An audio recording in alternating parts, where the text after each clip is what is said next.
Jésus vaut mieux que la vie, car ta bonté vaut mieux que la vie.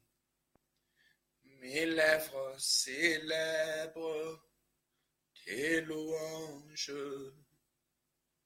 car ta bonté vaut mieux que la vie. Car ta bonté vaut mieux que la vie, car ta bonté vaut mieux que la vie. Mes lèvres célèbrent tes louanges,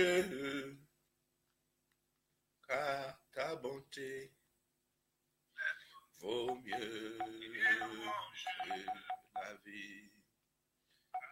J'annoncerai ton nom à mes frères, j'annoncerai ton nom à mes sœurs, et je leur dirai que tu les aimes, car ta bonté vaut mieux que la vie.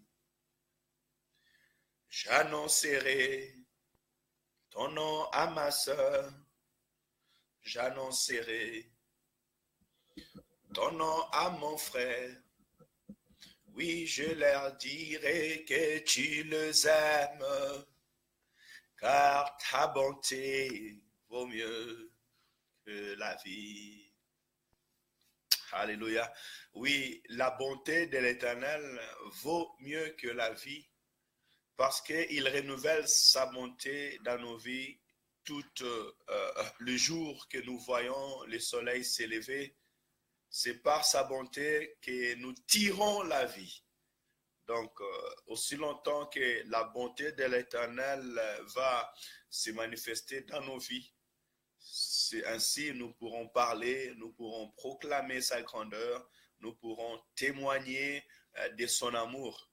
Et je viens tout simplement encore ce matin nous rallumer comme Paul disait à Timothée, rallume la flamme qui est en toi.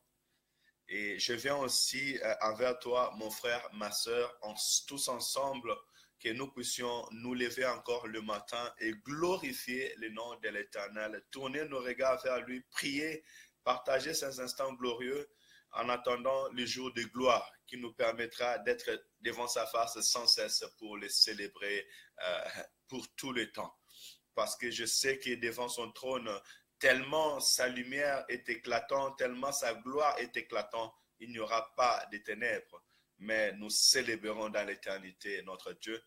Et je réalisais quand je mettais en marche tous les appareils pour mettre ces directs, je me suis dit, ben tiens, nous avons pris une bonne habitude et j'aimerais même t'acclamer ce matin, toi qui es fidèle, ma sœur Melvie, ma sœur Maman Minouche, ma sœur Nathalie et tous ceux qui nous suivent, nous avons pris réellement une bonne habitude. Parce que la Bible dit, priez sans cesse. Que ces livres de la loi ne s'éloignent point de votre bouche. Méditez-les jour et nuit. Alors, quand nous mettons en pratique ces paroles, je peux dire réellement que le nom de l'Éternel soit béni. Nous sommes dans de bonnes habitudes et que cela soit ancré dans notre vie, qu'elle devienne notre habitude. Comme aussi Marc nous dira que très tôt le matin, lorsqu'il faisait encore nuit, le Seigneur allait dans les lieux déserts pour prier. C'est une habitude des enfants de Dieu, une habitude des héros. Moïse montait dans la montagne pour aller consulter l'Éternel quand il avait un souci. Ça, c'est une habitude aussi des héros. Alléluia. Merci Seigneur, soyez réellement bénis. Et je partage avec vous la joie du Seigneur, la joie d'être dans l'amour par celui qui nous a créés, par celui qui nous a appelés vers lui et par celui qui peut réellement changer toutes choses dans nos vies pour nous donner la nature que réellement lui il veut. Et ma joie, c'est que nous proclamons la paix, nous proclamons ce que le monde ne peut pas proclamer dans nos vies. Et hier encore, j'étais en train de réaliser, de dire qu'aujourd'hui, il n'y a aucun homme sur la terre qui peut nous proclamer un paradis, une vie paradisiaque, je pourrais dire. Aucun président au monde ne peut promettre à son peuple une vie de paradis. Aucun homme, même pas l'argent, aucune autorité, mais il n'y a qu'un seul qui nous proclame une vie meilleure, c'est Jésus-Christ. Et annoncé dans l'Apocalypse que l'Éternel nous prépare une nouvelle Jérusalem, un terre nouveau, là où la mort ne sera plus, là où les douleurs ne seront plus, là où les cris ne seront plus. Vous savez, nous pouvons compter que sur la parole de l'Éternel et sur notre Dieu, celui qui nous montre réellement un monde nouveau, un monde de paix, un monde de joie, un monde où nous pouvons tous nous réjouir dans la paix sans cri ni douleur. Et voilà pourquoi plus le jour avance, plus nous proclamons que Jésus-Christ est Seigneur. Psaume chapitre 86. Prions, Seigneur, merci pour ces beaux moments, merci pour ce matin. Nous tournons nos regards vers toi et tu dis là où 2 ou 3 sont unis à mon nom, je suis là au milieu d'eux. Merci pour ta présence qui nous accompagne. C'est en ton nom que nous témoignons. C'est en ton nom, Seigneur, que nous prions. C'est en ton nom, Seigneur, que nous unissons des esprits tournés vers toi, Seigneur, vers celui qui nous donne la vie. Nous levons, Père éternel, nos pensées vers toi, les dieux élevés, assis au-dessus de tous les noms, au-dessus de toute puissance, au-dessus de toute autorité. Viens bénir ces moments par ton esprit. Bénis ces moments par ton assistance au milieu de nous. Couvre-nous de ta gloire, Seigneur, que les ciels restent ouverts et la pluie de ta bénédiction, la pluie de ton esprit, Seigneur, coule sur nous dans le nom de Jésus. Ouvre-nous les yeux afin que nous contemplons le merveille de ta parole. Au nom de Jésus. Amen. Nous allons lire Psaume chapitre 96. Il y a 13 versets. Prenons le temps de les lire. Je chante à l'Éternel un cantique nouveau. Chantez à l'Éternel, vous tous habitants de la terre. Chantez à l'Éternel, bénissez son nom. Annoncez de jour en jour son salut. Racontez parmi les nations sa gloire. Parmi tout le peuple se merveille. Car l'Éternel est grand et très digne de louange. Il est redoutable par-dessus tous les dieux. Car tous les dieux de peuple sont des idoles. Et l'Éternel a fait les cieux. La splendeur et la magnificence sont devant sa face.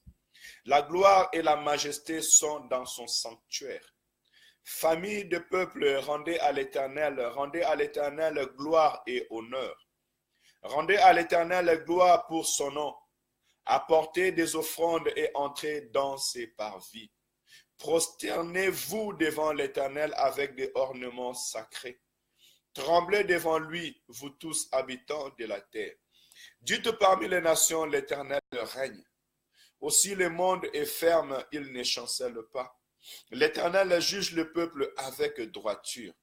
Que le ciel se réjouisse et que la terre soit dans l'allégresse. Que la mer répandisse avec tout ce qu'elle contient. Que la campagne se gaie avec tout ce qu'elle renferme. Que tous les arbres de forêt poussent des cris de joie devant l'Éternel, car il vient pour juger la terre. Il jugera le monde avec justice et le peuple selon sa fidélité. Alléluia. Je bénis l'Éternel pour cette parole qui vient chaque jour encore nous encourager. Et maintenant encore, en les lisant, l'Éternel nous permet encore de continuer dans cette œuvre, de continuer dans ce que nous témoignons, dans celui que nous publions, car elle nous dit encore, dites parmi les nations, l'Éternel règne. Alléluia. Il règne dans nos vies. Nous proclamons celui qui règne au-dessus de tous les noms. Nous proclamons celui qui règne dans le lieu céleste parmi les anges. Nous proclamons celui qui est ressuscité d'entre les morts. Nous proclamons celui qui est venu donner sa vie pour nous. Nous proclamons le Seigneur, Dieu Tout-Puissant et vivant. Et écoutez, pour vous éclaircir sur celui qui règne pour l'éternité, pour vous éclaircir pour celui qui vit éternellement, au verset 13, on nous dit, devant l'Éternel, car il vient pour juger la terre. Et nous savons, plusieurs religions le sachent, dans la religion même musulmane aussi, savent que Jésus-Christ est monté à la droite du Père et il vient pour juger le monde. Nous proclamons le nom de celui qui vient pour juger toute la terre. Nous proclamons le nom de celui qui règne pour l'éternité. Il est descendu sur la terre en portant le corps de l'homme. Il a marché avec l'homme. Il a vu la faiblesse de l'homme. Il a vu comment est-ce que l'homme est tenté et il a jugé bon de donner sa vie pour moi et toi. Il est mort après 3 jours ressuscité pour monter dans la gloire du Père et il règne éternellement. Les anges se prosternent devant sa face et les nations de la terre bénissent son Saint-Nom. Vous savez, notre assurance aujourd'hui, c'est que nous prions un Dieu qui est vivant. Nous prions un Dieu qui écoute, qui parle. Nous prions un Dieu qui ne reste pas silencieux. Et lorsque nous l'évoquons, il nous exauce. Nous prions un Dieu qui nous oriente.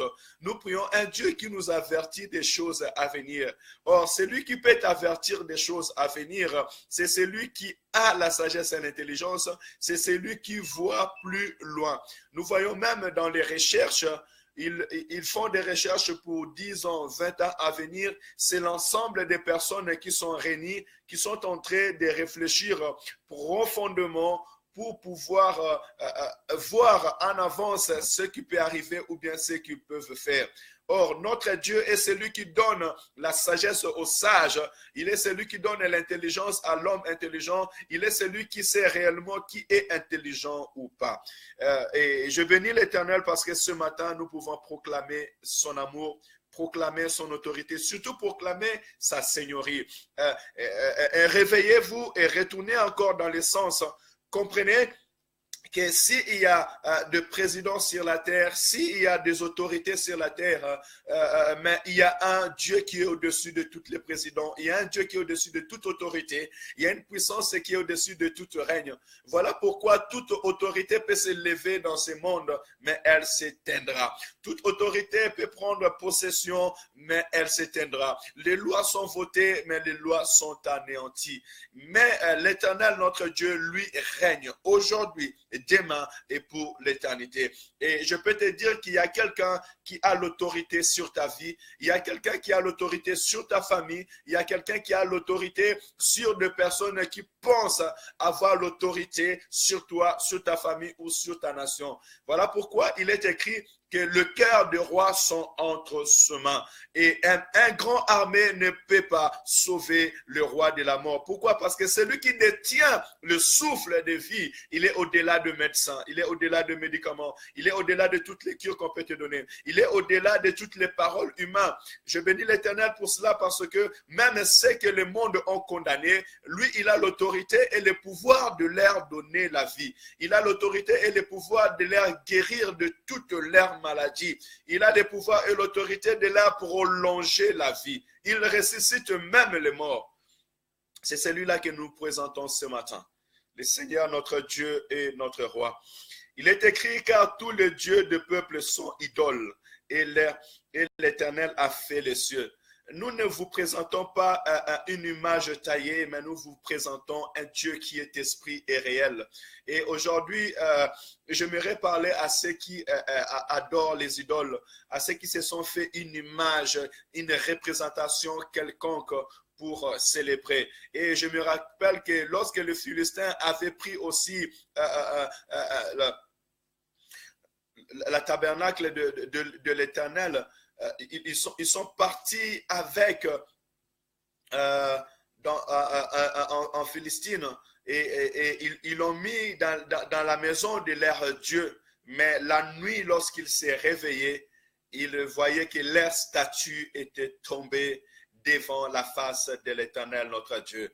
Et plus encore, le lendemain, lorsqu'ils ont remis, c'est parce que le premier jour, ils ont trouvé ces statues qui étaient debout, ils ont pris qui étaient tombés, ils ont remis ces statues à côté de l'arche et de l'Éternel. Or, l'arche de l'Éternel a été faite pour que Dieu soit au milieu de son peuple. L'arche de l'Éternel a été faite pour que Dieu accompagne son peuple. La loi de l'Éternel était à l'intérieur. Et lorsque Israël avait l'arche de l'Éternel, Israël célébrait la grandeur et la puissance de Dieu. Alors, ils ont pris ces choses, ils ont pris cette arche parce qu'Israël était dans le temps de la faiblesse. Mais la Bible me dit que les derniers jours, le deuxième jour, lorsqu'ils sont venus, ils ont trouvé que leur statue était coupée par la nuque et le bras était coupé devant l'arche de l'Éternel. Écoutez, je vais dire tout simplement que notre Dieu est au-dessus de tous les dieux. Les dieux de ce monde sont des statues. Un statut, c'est ce que toi tu as fabriqué de tes propres mains. Un statut ne peut pas te répondre. Un statut n'écoute pas. Un statut ne parle pas. Un statut ne voit pas. Alors, si tu passes ton temps à prosterner devant les statues, à parler aux statues ou aux images, je te demande d'arrêter ces choses parce que c'est vanité sur vanité. Tourne ton regard vers le ciel, tourne ton regard et prie vers le Dieu qui a créé le ciel et la terre. Les dieux qui écoutent, les dieux qui parlent, les dieux qui voient. Ouvre tes yeux. Il est écrit que tu ne te fabriqueras aucune image taillée, aucune représentation quelconque, ni dans l'image qui est dans le ciel, sous la terre ou sous la terre. Tu ne te prosterneras pas devant elle. Si Dieu avait envoyé un interdit toutes les nations qui étaient avant dans le pays de Canaan, c'est parce qu'ils ont commis l'abominable. Ils se sont prosternés devant des statues. Ils se sont prosternés devant des images taillées. Ils sont partis consulter des dieux étrangers. Il n'y a point d'autre Dieu que si ce n'est notre Dieu. Il n'y a point d'autre Dieu si ce n'est le Dieu qui s'est révélé à Abraham, si ce n'est le Dieu qui a béni Isaac et qui a béni Jacob, si ce n'est le Dieu qui nous a visités en Jésus-Christ. Voilà pourquoi vous verrez que tous les regards se tourneront vers celui qui a créé le ciel et la terre. L'Éternel, notre Dieu, notre roi.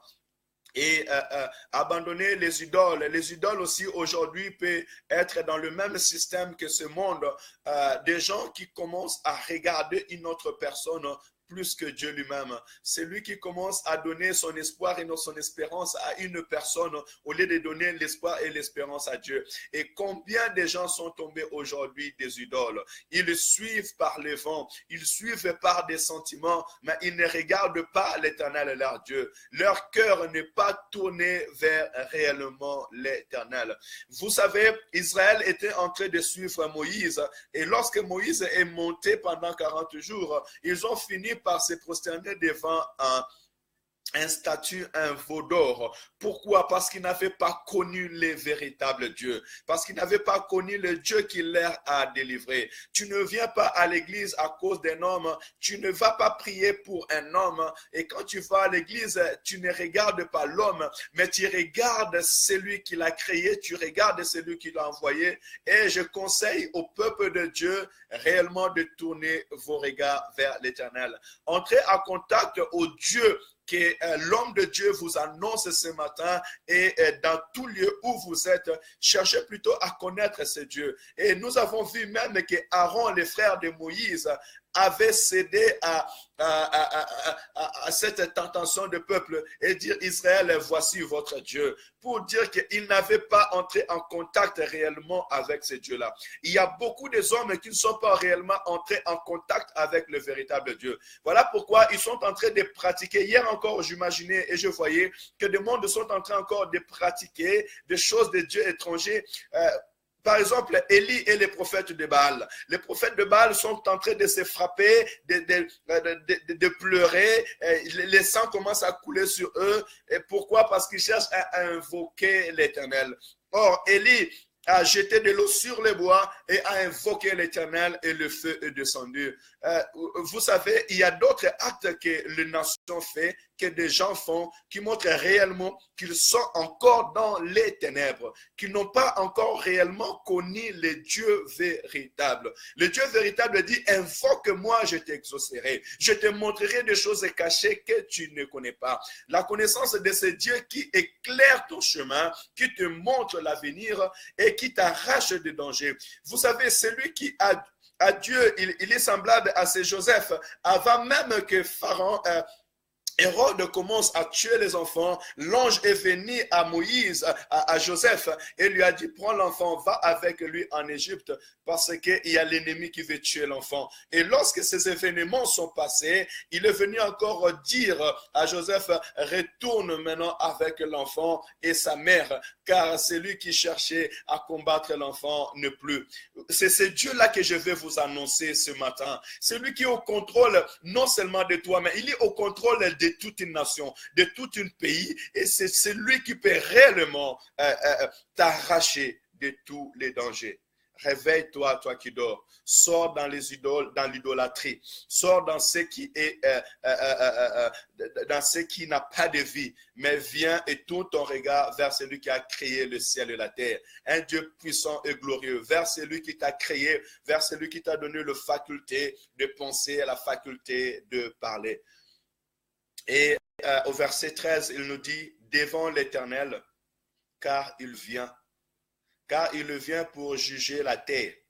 Il jugera le monde avec justice et le peuple selon sa fidélité.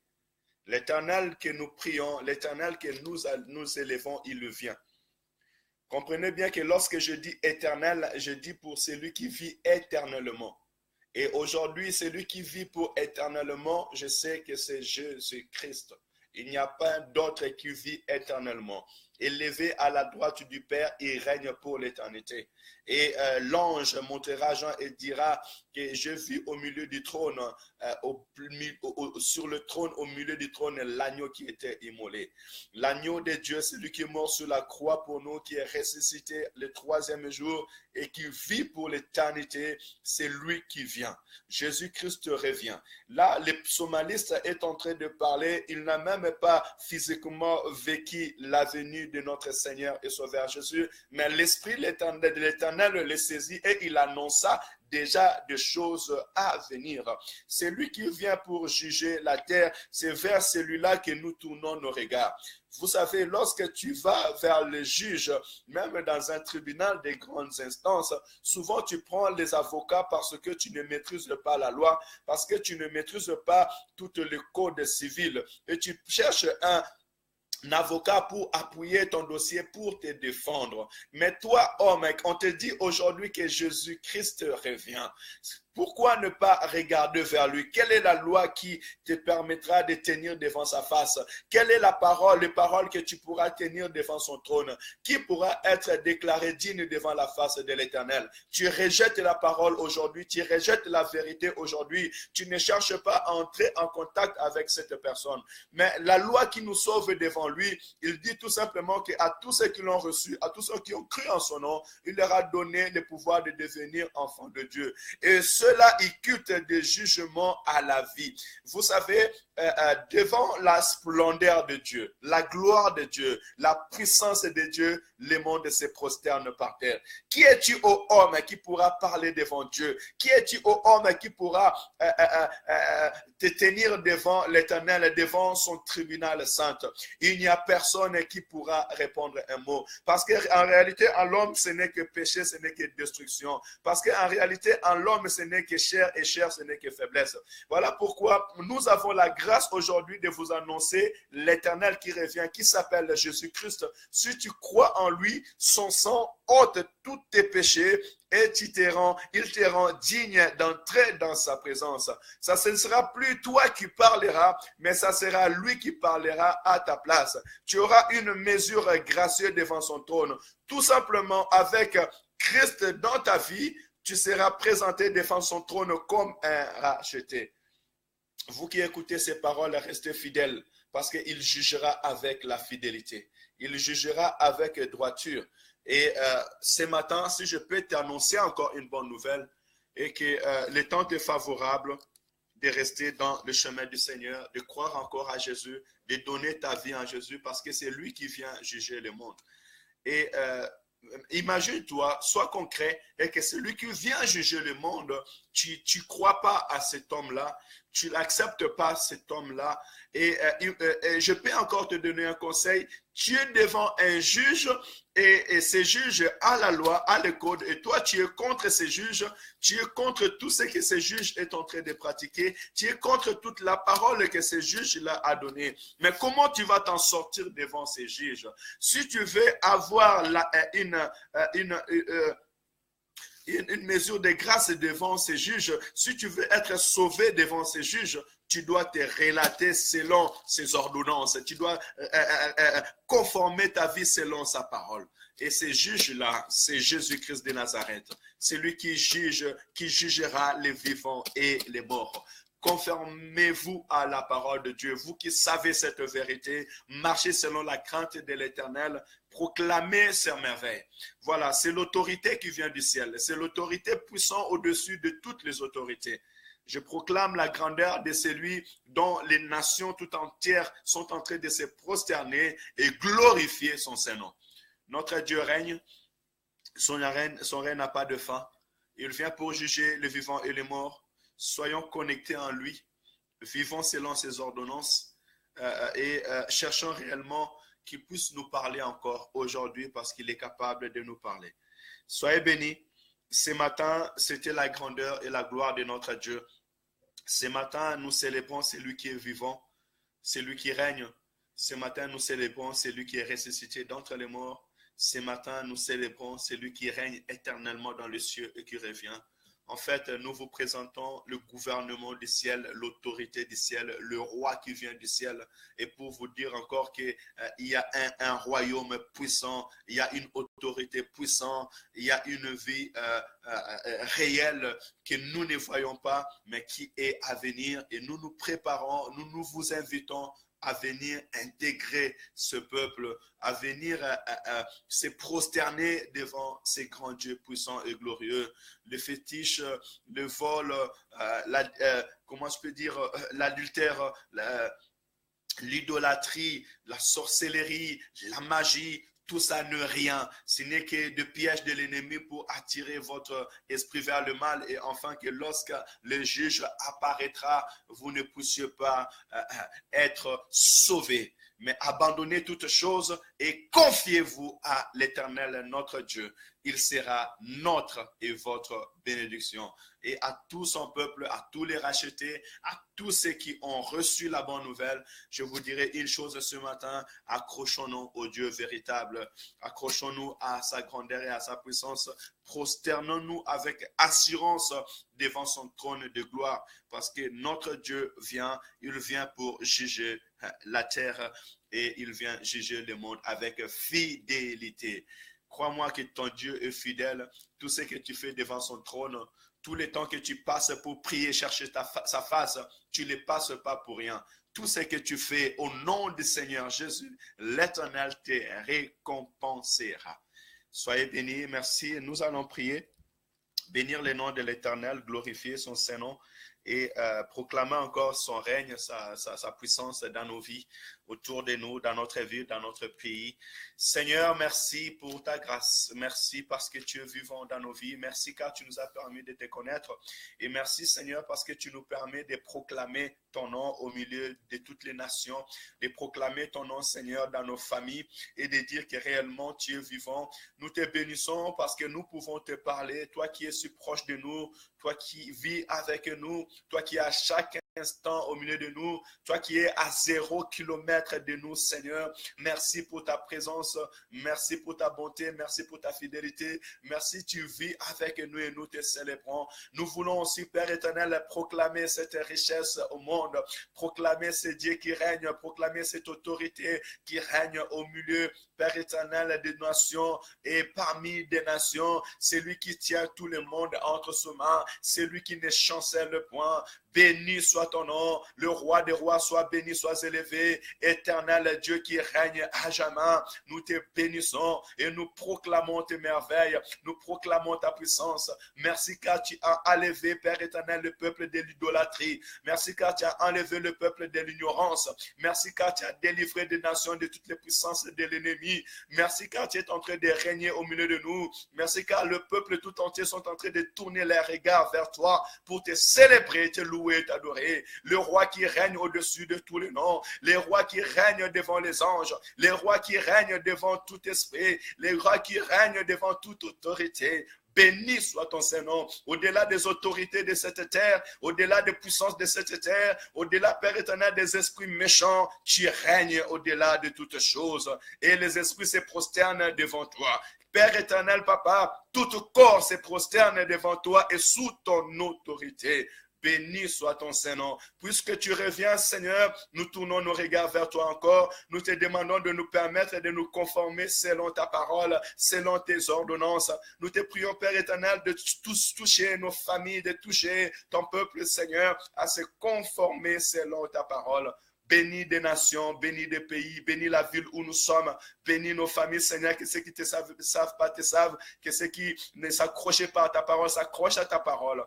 Bénis tes serviteurs, Seigneur, et que ton peuple, Seigneur, s'accroche en toi. Toi qui juges avec fidélité, laisse que, Père éternel, notre espoir et notre espérance soient tournés réellement vers toi. Enlève, Père éternel, ton peuple de l'idolâtrie et ne permets pas aucune forme d'idolâtrie ne puisse venir toucher ton peuple, mais permets-nous de regarder vers toi, les dieux que nous adorons. Papa, ne permet pas que nous ayons un lieu pour dire que nous allons adorer dans ces lieux, mais permets-nous, Seigneur, de te regarder et que nous puissions t'adorer, comme tu avais dit à cette femme samaritaine, le temps vient et il est déjà venu où les vrais adorateurs adoreront le Père en esprit et en vérité. Ce n'est ni à Jérusalem ni ici qu'on adore, mais Père éternel, nous t'adorons, nous entrons dans ta présence, nous tournons nos regards vers toi, le Dieu qui est élevé, et nous pouvons tout simplement dans nos maisons commencer à prier. Nous pouvons tout simplement même dans nos chemins commencer à prier, dans nos voitures commencer à prier, en tout lieu célébrer ton nom parce que tu es un Dieu vivant